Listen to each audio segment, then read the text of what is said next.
اور جھگڑوں سے بچاتی ہے. فَإِذَا خَالَفَتْهَا قَبِيلَةٌ مِّنَ الْعَرَبِ، اور جس شخص نے، بڑا بھاری جملہ ہے یہ حدیث ہے، اللہ اکبر. حضور پاک صلی اللہ علیہ وسلم نے فرمایا کہ میری امت میں جو اختلافات ہیں اس سے میری اہل بیت میں بچاتی ہے، اور جس نے بھی عرب کا کوئی بھی قبیلہ جس نے بھی میری اہل بیت کے ساتھ اختلاف کیا، اللہ تبارک و تعالی ہمیں ان الفاظ سے محفوظ فرمائے. آمین اللہم آمین. ہماری نسلوں کو اہل بیت خاتون جنت کے در کا اسیر بنائے. اللہم آمین. فرماتے ہیں صلی اللہ علیہ وسلم کہ جس نے بھی اگر اختلاف کوئی نے بھی اگر ان سے اختلاف کیا فسارو حزب الابلیس، تو وہ ابلیس کے گروہ میں داخل ہو. اللہ وہ اکبر. ابلیس کا کام کر رہا ہے، شیطان کے گروہ میں داخل ہو گیا. اللہ. اس کا مفہوم کیا سمجھ میں آیا؟ مفہوم حدیث یہ ہے، اور یہ حدیث صحیح سند کے ساتھ موجود ہے. یعنی آقا صلی اللہ علیہ وسلم کا فرمان ہے کہ جس نے میری اہل بیت سے اختلاف کیا وہ شیطان کے گروہ میں داخل ہو گیا، شیطان کے گروہ میں داخل ہوا، شیطانیت کے ساتھ رہا.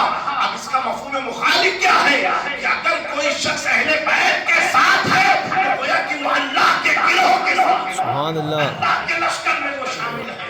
اور کوئی اہل بیت کا منکر ہے، اہل بیت سے لڑائی کرتا ہے، اہل بیت سے جھگڑا کرتا ہے، یعنی آقا فرماتے اللہ نے وہ شیطان کے گروہ میں داخل ہو گیا، وہ ابلیس کے گروہ میں داخل ہو گیا. اللہ کا شکر ہے، احسان ہے کہ خدا کے فضل سے ہم پر ہے سایہ. غوث اعظم کا ہمیں دونوں جہاں میں ہے سہارا. غوث اعظم کا فرشتے روکتے کیوں ہو ہمیں جنت میں جانے سے، کہ دیکھو ہاتھ میں دامن ہے کس کا. اللہ تعالیٰ نے ان اہل بیت کے طفیل ہمیں اہل بیت کا شیدائی بنایا. اور بزرگوں نے فرمایا، اور حضور کے بھی فرمان کا مفہوم ہے، وہ شخص بڑے خوش نصیب ہیں جن کے دلوں میں اہل بیت کی محبت ہے. اور وہ خوش نصیب اس طریقے سے ہیں کہ تمہارے والدین کی نیکیاں تھی، اس کے سبب اللہ نے تمہارے دلوں میں میری اہل بیت کی محبت پیدا فرما دی ہے. حضور پاک فرماتے ہیں کہ میری آل سے محبت صرف 3 لوگ نہیں کریں گے. وہ کون 3 لوگ ہیں؟ اور صحیح حدیث یہ موجود ہے، مسلم میں ہو ترمذی میں ہو، حضور پاک صلی اللہ علیہ وسلم فرماتے ہیں 3 لوگ ہیں جن کے دلوں میں میری اہل بیت کی محبت نہ ہوگی. آپ فرماتے ایک منافق ہوگا جو میری اہل بیت سے نفرت کرے گا. دوسرا آپ نے فرمایا ایک حرامی ہوگا، یعنی ولد الزنا ہوگا کہ زنا کے ذریعے اگر بچہ پیدا ہوا، آپ فرماتے وہ بھی میری اہل بیت کی محبت نہیں کرے گا.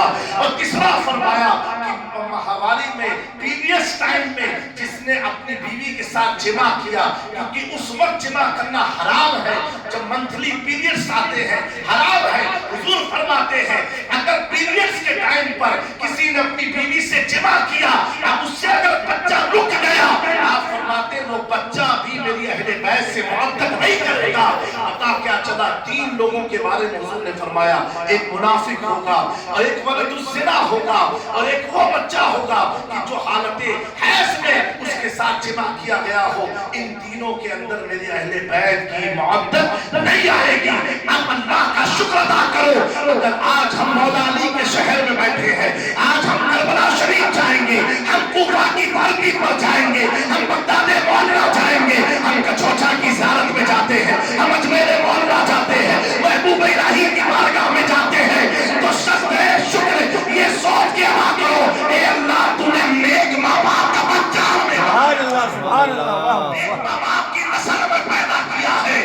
اے اللہ تیرا احسان ہے کہ تو نے ہمیں ابلیس کے گروہ میں نہیں، علی کے گروہ میں رکھا ہے، علی کی جماعت میں رکھا ہے، علی کے ماننے والوں کے ساتھ رکھا ہے، علی کی اولاد کے ساتھ رکھا ہے. کیونکہ جو علی والا ہوتا ہے، حضور فرماتے ہیں سب جنت میں داخل. سبحان اللہ. میرے پیارو، یہ اللہ رب العزت کا بہت احسان ہے، بہت احسان ہے کہ جن کی محبت ہم پر فرض ہے آج ہم آپ کی چوکھٹ پر بیٹھے ہوئے ہیں، ان کی بارگاہ میں ہم آئے ہوئے ہیں. اللہ تعالیٰ اس کی برکتیں ہمیں عطا فرمائے. اور جس طرح ہمیں رب بار بار بھیج رہا ہے، اور مولا علی بلا رہے ہیں، انگلینڈ سے لوگ آئے ہمارے ظاہر باؤ کے ذریعے، بے شمار علاقے سے لوگ آئے. ایسا نہیں کہ سب پیسے والے ہیں،